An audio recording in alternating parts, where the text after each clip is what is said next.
नजर डालते हैं देश भर की तमाम बड़ी खबरों पर। देश के प्रधानमंत्री नरेंद्र मोदी भारतीय नौसेना के कार्यक्रम में पहुंचे और वहां बोले 21वीं सदी के भारत के लिए सेनाओं का आत्मनिर्भर होना बेहद जरूरी है। दरअसल कल ही नौसेना द्वारा NIIO का संगोष्ठी कार्यक्रम आयोजित किया और उसमें देश के PM भी शामिल हुए। PM ने कुछ सवाल भी उठाए कि आखिर ऐसा क्या हुआ कि भारत बन गया दुनिया का सबसे बड़ा हथियार आयातक देश। और सरकार अब ये प्लानिंग बना रही दोस्तों कि हमारे भारत में डिफेंस के सेक्टर को पूर्ण रूप से आत्मनिर्भर बनाया जाए, यानी कि भारत की सेना के लिए जो लड़ाई में काम आने वाले हथियार, औजार वगैरह और भी कई चीजें हैं वो भारत में ही बनाई जाएगी। वही देखिए, इंडियन आर्मी को और भी ज्यादा ताकतवर बनाने के लिए वायुसेना में तेजस मार्क 2 के 6 स्क्वाड्रन भी बनेंगे। नया एयरक्राफ्ट ब्रह्मोस और लेजर गाइडेड बमों से लैस होगा, हवा और जमीन दोनों जगहों पर हमला कर सकेगा। अच्छा, सुप्रीम कोर्ट की तरफ से राज्य सरकारों को दिया गया बड़ा निर्देश। सुप्रीम कोर्ट का कहना है कि बिना समय गंवाए कोविड-19 मृतकों के परिजनों को मुआवजा दे राज्य सरकारें। अच्छा, साथ ही हमारे देश में नए राष्ट्रपति के लिए चुनाव संपन्न हो चुके हैं। सोनिया गांधी, राहुल गांधी समेत कांग्रेस के शीर्ष नेताओं ने भी वोट डाला। देश के प्रधानमंत्री नरेंद्र मोदी समेत दिग्गज नेताओं ने राष्ट्रपति के चुनाव के लिए अपना मत दिया। 21 जुलाई को राष्ट्रपति के लिए मतगणना होगी और चुनाव के नतीजे आएंगे, यानी कि 21 जुलाई को हमारे देश को नया राष्ट्रपति मिलेगा। अच्छा, साथ ही देखिए बड़ी खबर, उच्च शिक्षण संस्थानों को मिलने वाले सभी दान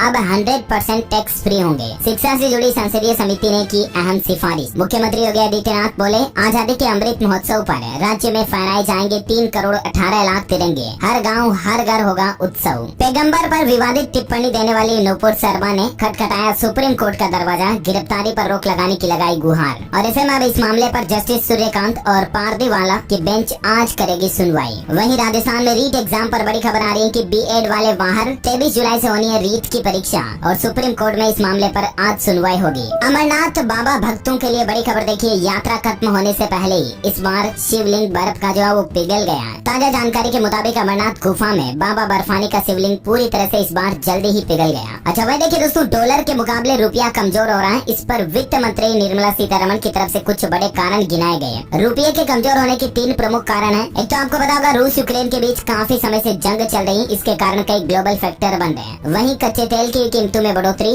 और कड़ी ग्लोबल फाइनेंशियल कंडीशन जो कोरोना महामारी की वजह से भी पैदा हुई, तो ये कुछ प्रमुख कारण है। इसकी वजह से अभी रुपया काफी ज्यादा गिर रहा है, डॉलर के मुकाबले कमजोर होकर 80 के करीब पहुंच गया है। साथ ही क्रिप्टो करेंसी को लेकर भी देश की वित्त मंत्री निर्मला सीतारमण बोली कि क्रिप्टो का बॉर्डरलेस नेचर, इसके रेगुलेशन के लिए अंतर्राष्ट्रीय सहयोग की है जरूरत। वह देखिए, राजधानी दिल्ली में इस साल डेंगू के 158 केस दर्ज हुए, सिर्फ जुलाई में ही 15 मरीज मिले। मलेरिया और चिकनगुनिया के हाल की बात करें तो इस साल मलेरिया के दिल्ली में अब तक 29 और चिकनगुनिया के 8 केस रिपोर्ट हुए हैं। 5G इंटरनेट को लेकर बड़ी खबर आ रही है। जियो ने स्पेक्ट्रम नीलामी के लिए 14,000 करोड़ रुपए जमा किए, जो कि अडानी की राशि से 140 गुना ज्यादा है। और उम्मीद है दोस्तों कि इस साल 2022 के अंत तक हमें 5G इंटरनेट सेवा देखने मिलेगी। अच्छा, उत्तर प्रदेश में देश के प्रधानमंत्री नरेंद्र मोदी का अगला दौरा 25 जुलाई को होगा। कानपुर आने के लिए सपा सांसद ने भी दिया था निमंत्रण। वहीं गुरमीत बाबा राम रहीम पहुंचा सुनारिया जेल। 30 दिन की पैरोल खत्म होने के बाद वापस जेल लौटे बाबा। ज्ञानव्यापी मस्जिद में मिले शिवलिंग की पूजा के अधिकार की मांग को लेकर सुप्रीम कोर्ट में एक और अर्जी लगाई गई। 21 जुलाई को होगी सुनवाई। वहीं सावन के पहले सोमवार पर बाबा वैद्यनाथ के दर्शन को लेकर श्रद्धालुओं की भीड़ देखी गई। 12 किलोमीटर लंबी लाइन लगी। सुल्तानगंज से 1 लाख कांवड़िया जल लेकर बाबा वैद्यनाथ के लिए रवाना हुए।